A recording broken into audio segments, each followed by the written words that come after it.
Well, let's start with the expert because, Mr. Expert, Professor Hassan, this is very clear for me. This is not a complicated conversation at all. There are two things about Donald Trump we all should be very, very firmly astute to. One, he's a liar. And two, he will steal the elections this November. He's setting this in motion as we speak. I don't know how people, kind of look at this, but everything Donald Trump does, he tells you ahead of time he's going to do. So if we know that, there are going to be ICE agents at polling places, we know he's going to target the 15 states or the 15 jurisdictions that are predominantly democratically controlled, small capital D Democrats. And we know that he's already bantied about the idea of the Insurrection Act. What should we be doing as citizens right now to get ourselves ready for what will not just be a long, hot summer, but a very difficult fall when it comes to elections in this country? Well, I think that there's certainly an argument to be made that we've got to be vigilant. We have to be on guard now. And I think when we try to game out what it is that Trump might try to do, I'm much more worried about the back end of the election than the front end. I don't think we're going to see ICE agents swarming polling places. I think you'd get massive public resistance. I'm much more worried about when ballots are being tabulated. We saw last week that Trump's FBI, in an unprecedented move, went to Fulton County, Georgia, and seized actual ballots that were used in the 2020 election, supposedly for some kind of criminal investigation. Maybe that's just to please Donald Trump's fantasies about having won Georgia in 2020, but I worry it's kind of a test run for what he can get away with in 2026. If we have a very close congressional race, is he going to say that there's a problem in how the election was run and try and go in and have federal agents seize ballots? So we've got to prepare for that right now. And we're watching his way of talking about this evolve in real time. I want you to take a listen to some sound. The President of the United States talking about the necessity of nationalizing elections and then whether or not he actually said that. The Republicans should say, we want to take over. We should take over the voting in at least 15 places. The Republicans ought to nationalize the voting. You've recently suggested nationalizing elections. What do you mean by that? And I didn't say national. I said there are some areas in our country that are extremely corrupt. They have very corrupt elections. Take a look at Detroit. Take a look at Philadelphia. Take a look at Atlanta. There are some areas that are unbelievably corrupt. I could give you plenty of more, too. Interesting, Eddie Glaude, that those are the cities he picks, cities with a large black population, cities that are democratically led. We often say this is in America. I think part of what we're being forced to reckon with in this moment is that there have always been efforts to prevent people of color, marginalized people from heading to the polls. We still have never seen anything quite like this. Right. So I take Professor Hansen's words, I take his point to be quite right. That is, we need to worry about what's happening on the back end. But we also need to understand the way he's setting this up. Yep. Right. He's delegitimizing the process. He's undermining trust such that he can then intervene in the ways that we know he's going to intervene. We're soaked in lies. We're drowning in disinformation. We're drowning in real time. You can juxtapose what he says and then he'll deny it immediately. And then it's joined with the history of the country, right? Detroit, Atlanta, Philly, massive corruption, right? Because at the same time that he's talking delegitimizing, he's also engaging in, right, setting the stage for purging voter rolls, undermining the ability of people of color to vote. So I think we need to see this as a 5-alarm fire and not just simply try to deal with Donald Trump's inconsistencies. The man lies like he breathes. Mm-hmm. So we need to understand what is really at stake here. There's a lot at stake.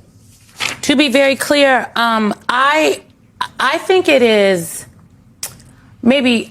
I think it's absolutely ridiculous that the White House press secretary stood up at the podium today at the White House and kind of laughed off ICE at the polls as though it's not a big deal. It is a really big deal. It's actually illegal in this country for armed federal agents to be outside polling places. That is the law. It is illegal. Yet Steve Bannon is saying there's going to be ICE at the polls. Frankly, Rick, I believe that the president is going to use the Department of Homeland Security. And I say this based upon what we've seen over the last couple of months. And I think he's going to use the Department of Homeland Security as the vehicle through which to carry out these fantasies that he had in 2020 of seizing the ballots after the elections or even before. And he could use ICE to do that. He could use Customs and Border Patrol, or he could use HSI. I give you this from Reuters yesterday. Puerto Rico voting machines. It's Tulsi Gabbard's office that said the taking of voting machines and data was standard practice in forensic analysts, noting similar voting infrastructure elsewhere in the United States. I bring this up to note, Rick, the people that seized those voting machines were officials from HSI, which is the Department of Homeland Security's investigative body. It is the second largest investigative body in this country, second only to the FBI. They are telling us very loudly and clearly and telegraphing what the playbook is. Well, I'd say, first of all, even if ICE agents are not in the streets, just talking about this, just us having these conversations has a demobilizing and demoralizing effect. And Democrats don't know what to do, because if they amplify this, they're just going to make people be more afraid or reluctant to go to the polls. But we have to start thinking now about whether or not states and localities or election law attorneys can go in and get injunctions to keep federal troops away. You're right, there are federal laws that say that you can't have this kind of federal interference. But, you know, when things happen quickly, you have to be prepared. And so I think the message should not be fear. The message should be there's a way to fight back and to protect our democracy. You know, Eddie, the thing for me here, and I agree, I see where Rick's going here, and I do appreciate that piece of it. But so I want to flip the script a little bit on this and say, I think the focus between now and November should be on Republicans whose names are on the ballot. Because I'm very curious, my fellow Republicans. Do you subscribe to the idea of ICE agents being at polling places? Do you subscribe to the idea that you, as a Republican official, should take control of elections in another state? A state that you're not on the ballot in?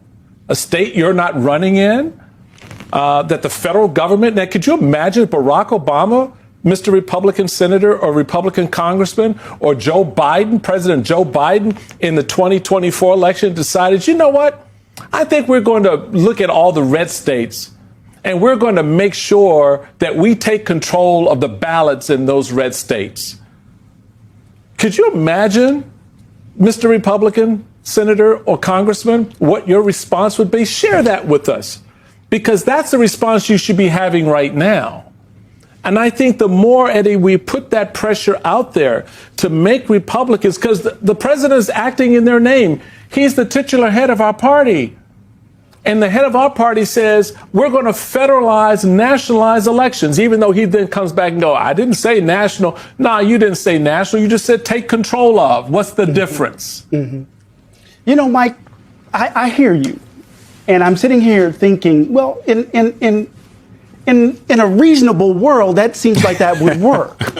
Okay. But it also seems to suggest a faith that you have yet to put aside. Right? That is to say, your eyes have repeatedly seen these Republicans behave in a way that they don't care about the hypocrisy. They don't care about the contradiction. They're either fearful or they're just simply committed to holding on to power by any means necessary. And so I'm sitting here not as an expert about elections.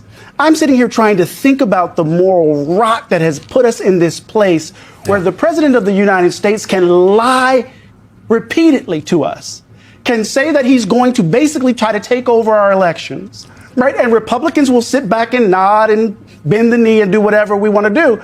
And we are kind of barreling our way to the midterms, trying to figure out what we're going to do in the face of what we already see and what we see every single day. So I'm not so sure, Mike, revealing the hypocrisy will actually get us out from under all of this BS that we're drowning in. Hassan, I don't know if you've followed this, but the administration can't seem to get their story together about why Tulsi Gabbard was in Fulton County over